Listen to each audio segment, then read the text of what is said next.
What's up, guys? I gotta tell you, when it rains, it pours. All right, so here's what's going on now. I was about to shut down. The last video I did was about me shutting down, going into sleeper berth until the guys came to repower this load. But we got a little issue here, and the issue is that I'm gonna let you see how I'm hooking these up while I'm talking. This is these are my airlines. That's how you make sure you have power and everything. That right there is the reefer unit, but it's off. It's not working. It's not coming on. Nothing happens. It comes on and then it shuts off. So I got to get this load. This is a load, very expensive load, and I got to get this load back to the shop. I gotta get this load back to the shop. Hang on a second. Actually, I'm gonna have to get back and do another video because I can't. I gotta put the phone somewhere, and it's an issue. But hang tight. I'll tell you about it when I get back.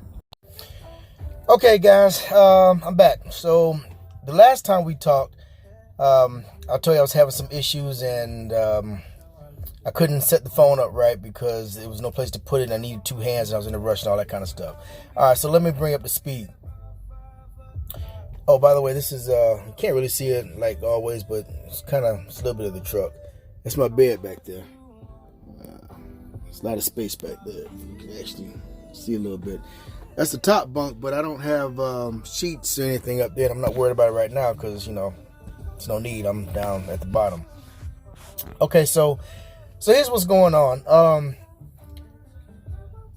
The last time I was shooting the video, I noticed that the reefer unit was messed up. It wasn't coming on. And actually what it was doing was it would come on, it would power on, and it would say that it's configuring the system and it's going through its checks, but then it would just shut out. The screen would go black, it just cut off completely. And the way it's supposed to work is you push the button to turn it on, the screen lights up, it goes through its system checks and everything, and then once everything is okay and the unit acknowledges that everything is okay, then it'll actually crank up like a car engine or a truck. It'll actually start it up. It'll start that box up, that the reefer unit that I was showing you. All right, then everything is good.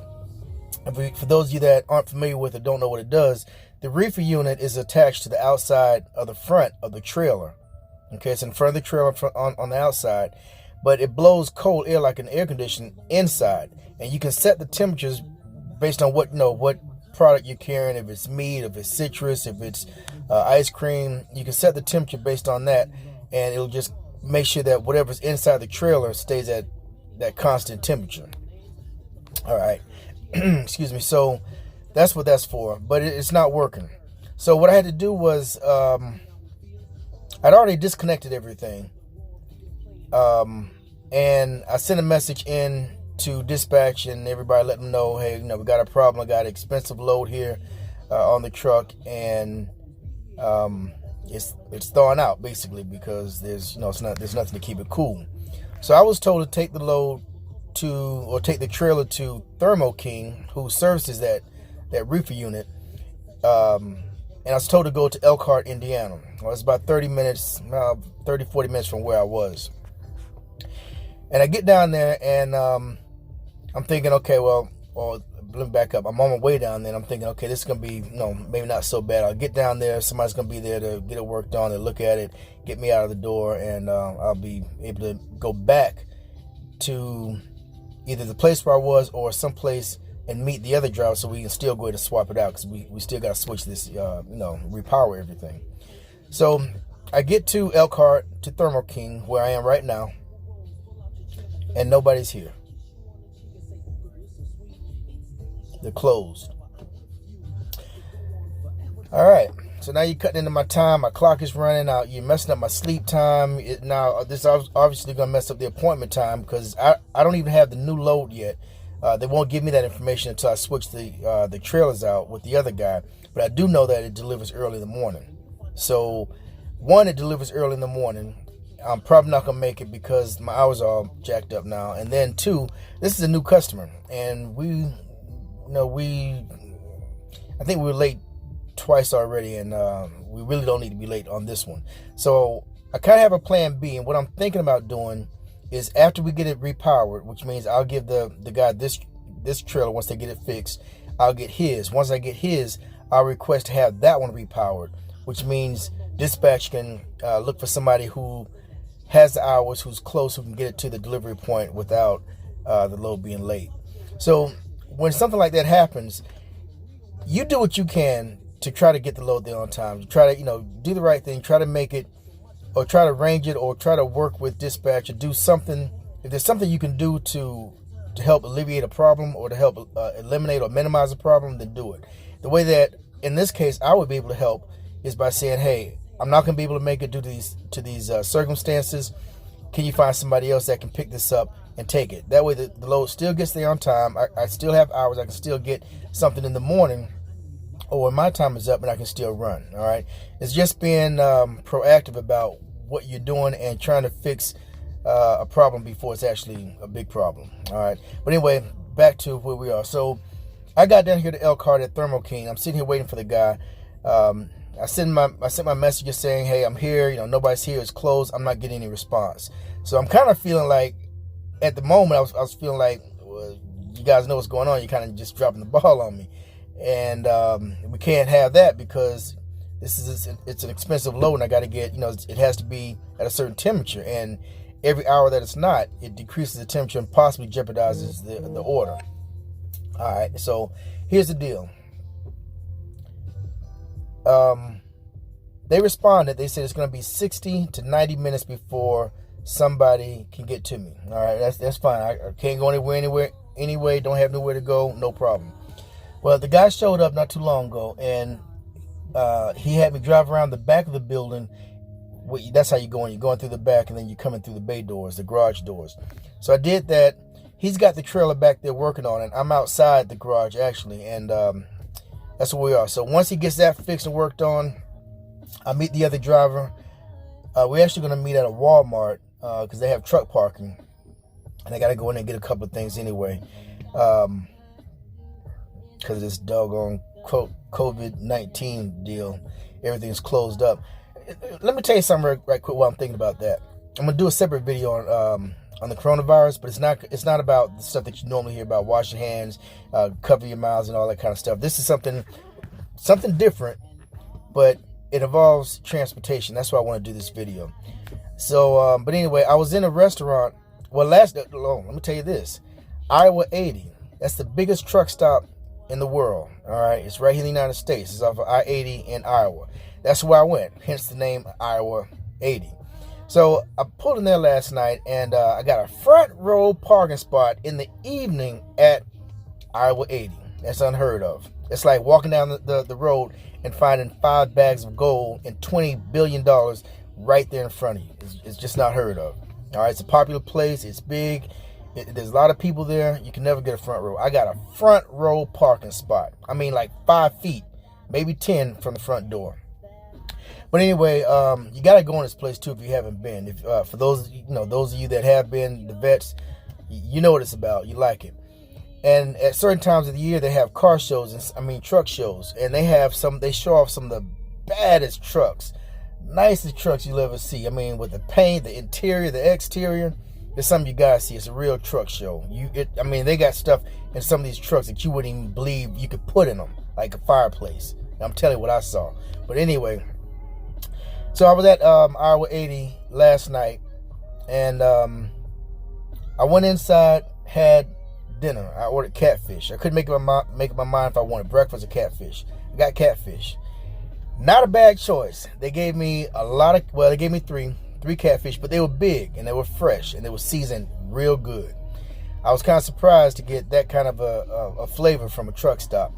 So I did that, and everything was good. So I went back to the truck and I said, you know what, I'm probably gonna go and get the pancakes in the morning because they were like $5.49 or something. So they were pretty cheap. And I needed that because I've been spending a lot of money when I did go to the truck stop or go out and eat, and I just needed a break in my pocket. All right, so I go inside this morning, had the pancakes, and the lady said, well, she said, go sit where you want. So I sat where I want. Then I had the pancakes. All right, but while I'm sitting there, the manager calls them over and says, hey, we got to have a talk. So he gets everybody together. They all huddle up. And I thought, from the way it looked, from my, from where I was, like he was chewing them out, like he was really getting on them. But he wasn't. And they broke up the conversation. Everybody went their separate ways. But everybody started scrambling. They were scrambling like roaches after they left that conversation. So I'm watching everybody while I'm eating, and I'm feeling like something just didn't feel right. It felt like something. You ever been in a situation where it feels like there's a conversation about something or something's going on that you need to know about, but nobody's telling you about? Well, that's what it felt like. All right, so my waitress was putting the chairs, all the chairs from all the tables, she was putting them up on the table, on top of the table, from where, from her side, the side that she worked on. So I asked her, I said, what's going on? She said, oh, we just got to put the chairs up. I'm like, no. I said, what's going on? I said, tell me what's going on. I said, because I feel like there's something that I need to know that, nobody's saying. I said, just what's going on? She said, well, we've been ordered by the state to shut down. I said, oh, okay, I'll tell you what.